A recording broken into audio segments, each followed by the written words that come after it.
Hello guys! Yes, dito kami ngayon sa San Pascual, Batangas.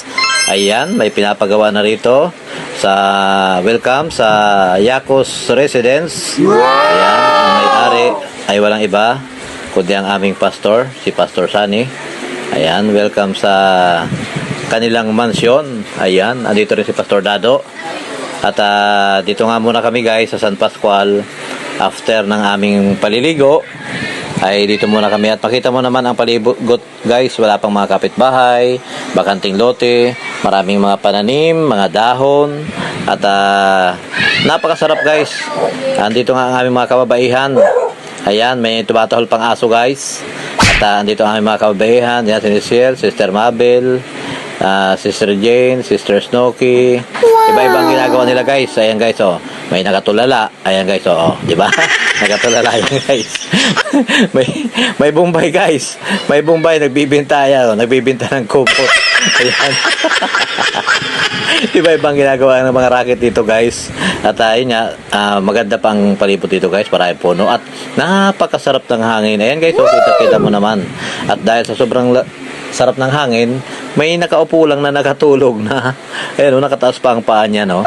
Oy, Sister Loki, shout out. Tulog-tulog ka lang, ha? O, di ba guys? Napakaganda ng location ng bahay nila, Pastor Sunny. At yun nga guys, pagdating ng hapon, oras na para kami ay umuwi. Ayan, uwian na, sakaya na sila. Paika-ika, si Nanay Lilia, ayan, si Sister Bergie, unti-unti na, isa-isa na sumasakay, si Sister Brenda, sino pa ba itong mga to? O, ayan, so, ito guys, ang aming gamit na sasakyan dito. Bali, 16 lang kami guys, kaya kasi kami dyan. Shout out kay Brother Ernie, salamat po sa pagpapagamit ng iyong sasakyan. Ayun. So guys, babay na muna. San Pascual, Batangas. Balik na naman kami guys sa Manila.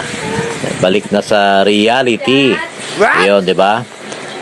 So, kaya guys, tara na, baka gabihin na tayo. At yun nga guys, kinabi nga kami. Ayan oh, traffic sa SLEX, super grabe.